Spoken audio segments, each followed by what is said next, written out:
ચીનના નવા વાયરસ HMPએ લોકોમાં ડર ઊભો કર્યો છે। આરોગ્ય તંત્રથી લઈ સામાન્ય લોકો પણ તકેદારી લઈ રહ્યા છે અને એવામાં જ એક નવા વાયરસે દુનિયાની ચિંતા વધારી છે। અમેરિકામાં રેબિટ ફીવર તો ફ્રાન્સમાં મંકી પોક્સના કેસે ફરી દુનિયાને વિચારતા કરી મૂક્યા છે કે નવા વર્ષે શું નવી મહામારી પગપેસારો કરશે। ચીન, હોંગકોંગ, મલેશિયા, ભારત અને અમેરિકા બાદ હવે એક મોટા દેશમાં વધુ એક ખતરનાક વાયરસે ભય ફેલાવ્યો છે। ચીન, મલેશિયા, સિંગાપોર અને હોંગકોંગમાં HMPV સંક્રમણના કેસ આવી રહ્યા છે, તો બીજી તરફ અમેરિકામાં પણ રેબિટ ફીવરના ઘણા કેસો જોવા મળ્યા છે। આવામાં ફ્રાન્સમાં એમપોક્સ વાયરસનું નવું સ્વરૂપ જોવા મળ્યું છે। ફ્રાન્સમાં નવા એમપોક્સ વાયરસનો પ્રથમ કેસ નોંધાયો છે।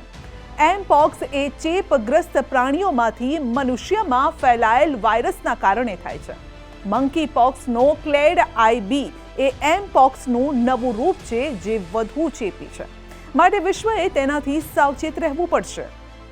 2024માં આફ્રિકન દેશોમાં આ વાયરસના કારણે કેટલાય લોકો મોતને ભેટ્યા, જે બાદ વિશ્વ આરોગ્ય સંસ્થાએ તેને મહામારી જાહેર કરી। ડેમોક્રેટિક રિપબ્લિક ઓફ ધ કોંગોમાં મંકી પોક્સના કેસો સામાન્ય છે। દર વર્ષે આ વિસ્તારોમાં હજારો કેસ નોંધાય છે અને સેંકડો લોકો જીવ ગુમાવે છે।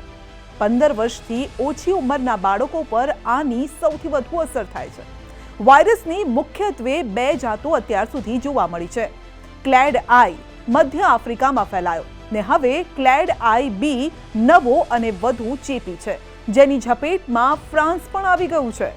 મંકી પોક્સ બીમારી એક એવા વાયરસના કારણે થાય છે જે સ્મોલ પોક્સ એટલે કે ચિકન પોક્સ, જેને આપણે શીતળા કહીએ છીએ, તે વાયરસના પરિવારનો છે।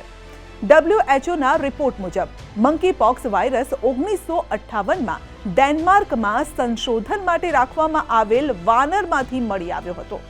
ડેમોક્રેટિક રિપબ્લિક ઓફ કોંગોમાં 1970માં એમપોક્સનો પ્રથમ કેસ નોંધાયો। આ વાયરસ 9 મહિનાના બાળકમાં જોવા મળ્યો હતો। એ પછી એ 10 આફ્રિકન દેશોમાં ફેલાઈ ગયો। 2022થી 23માં ક્લેડ વૈશ્વિક રીતે ફાટી નીકળ્યો। જાન્યુઆરી 2022થી ઓગસ્ટ 2024 વચ્ચે 120થી વધુ દેશોમાં એમપોક્સના કેસ નોંધાયા। ખાસ કરીને 2022થી 2024 દરમિયાન દુનિયાના અલગ અલગ આફ્રિકન દેશો કોંગો, બુરુંડી, કેન્યા, રવાંડા અને યુગાન્ડા સહિત અન્ય દેશોમાં તે જોવા મળ્યો અને હવે ફ્રાન્સમાં તેની એન્ટ્રી થઈ ચૂકી છે। મંકી પોક્સ સંક્રમિત વ્યક્તિના નજીક જવાથી ફેલાય છે। આ વાયરસ દર્દીના ઘામાંથી નીકળીને આંખ, નાક અને મોં દ્વારા શરીરમાં પ્રવેશ કરે છે। એ સંક્રમિત વાનર, શ્વાન, ખિસકોલી જેવા પ્રાણીઓ દ્વારા અથવા દર્દીના સંપર્કમાં આવવાથી કે પથારી કે દર્દીના કપડાથી પણ ફેલાઈ શકે છે। આનાથી તાવ, સ્નાયુઓમાં દુખાવો અને ચામડી પર મોટા દાણા થાય છે અને તે જીવલેણ પણ બની શકે છે।